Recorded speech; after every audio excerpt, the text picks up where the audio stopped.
Добар ден. Моето име е Миријана Патараковска, наставник по физика во Основното училиште Петар Попарасов од Скопје. Денеска ќе се запознаеме со наставна единица за 8 оделение по предметот физика, односно како да добиеме енергија од пареа и нејзина примена. Пред да се запознаеме со тоа, треба да повториме што е работа, што е енергија, како се бележат, нели, како се пресметуваат, а на крајот ќе дадеме примери каде може да ја искористиме добиената енергија. Да започнем. Што е работа? Работа е совладување на отпор на некоја оддалеченост. Треба, да се действува со сила на некој предмет и при тоа предметот да го поместиме за да извршиме работа. Ако при действото на силата не успееме да го поместиме предметот, односно не изминеме пат, не сме извршиле работа. Работата се бележи со голема латинична буква А, силата се бележи со F, патот се бележи со S, тоа се две ознаки кои што ги знаеме од првото полугодие. Повторувам уште еднаш, А е еднакво на F по S. Мерна единица за работа е 1 джул. Кој извршил работа и зошто? Ајде да размислиме што се случува на следната фотографија.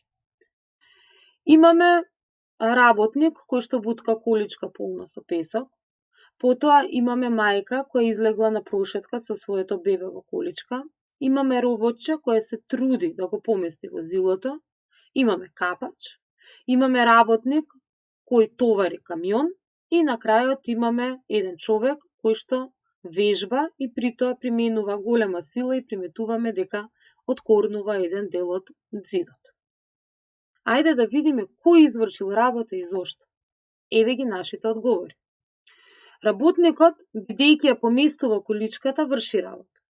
Мајката поминува одредено растојание, односно пат при прошетката, значи таа врши работа. Но роботчето, иако применува голема сила, не успева да го помести возилото, значи не извршува работа. Капачот поминува определено растојание, значи врши работа. Работникот, ако успее да го натовари камионот, значи ако успее да ги стави кутиите внатре во камионот, значи извршил работа. И човекот кој што применува голема сила при своето вежбање, бидејќи го поместува делот од ѕидот, што го откорнал, значи и тој врши работа. За да извршиме дадена работа, потребно е да имаме енергија, односно способноста на телата да вршат работа се нарекува енергија.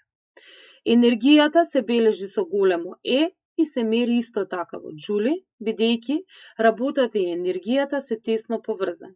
Што тоа значи?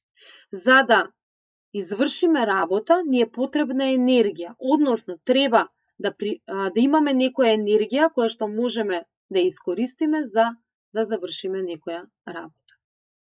Законот за запазување на енергијата што ни кажува? Дека енергијата не може да се добие од ништо, ниту може да се изгуби. Таа се претвора од еден во друг вид на енергија. За претварање на енергијата има многу примери од секојдневието, еве јас ќе спомнам неколку. Човекот својата енергија ја добива од храната. Значи, кога јадеме, добиваме енергија од храната и таа е хемиска енергија. Хемиската енергија можеме да ја претвориме, например, во механичка енергија ако трчаме. На крајот од нашето трчање, ние сме потрошиле голем дел од енергијата и имаме помалку енергија. Но не сме изгубиле енергијата, туку таа енергија се претворила во механичка енергија заради нашето трчање, по-конкретно кинетичка енергија. Исто така претварање на енергија имаме, например, во домот. Ако земеме некој апарат, еве нека биде фенот за сушење на коса, значи ако сме се искапили, сакаме да исушиме нашата коса, го земаме фенот, го уклучуваме во струја, односно имаме електрична енергија. Таа електрична енергија се претвара во топлинска енергија, бидејќи со фенот имаме топол воздух и воздухот се движи, значи повторно имаме механичка енергија. Значи енергијата се претвора од еден во друг вид, но во затворен систем нејзиниот збир е еднаков. Да објасниме како можеме да добиеме енергија од пареа во движење. За таа цел ќе искористиме парната машина на Џејмс Ват од 1780 година. Парната машина е составена од неколку делови, значи имаме прво еден дел во кој што ставаме јаглен или нафта, кој што е запален, за да се загрее, а над тој дел имаме дел во кој што имаме ставено вода. Што се случува со водата кога ја загреваме? Таа почнува да испарува. Односно се создава водена паре. Ајде накратко да го слушнеме објаснувањето. Значи, од кога водата ќе се загрее, таа испарува. Со испарувањето се создава водена пареја. Водената пареја е под голем притисок и се движи низ цевките до едната комора. Кога ќе стигне до комората, го бутка клипот во една насока, со што се затвара тој пат на водената пареја и се отвора нов пат на водената пареја. И клипот се враќа во обратна насока.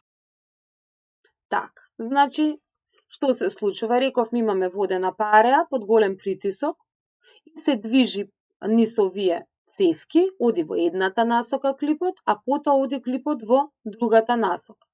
Како што приметивте во видеото, оваа рачка се придвижува тркалото и тоа почнува да се движи.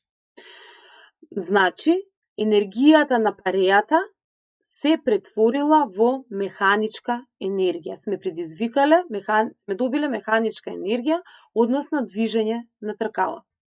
Каде е било ова искористено? Ова било искористено за парната локомотива, односно за движење на возовите кои што енергијата е добивале од пареја.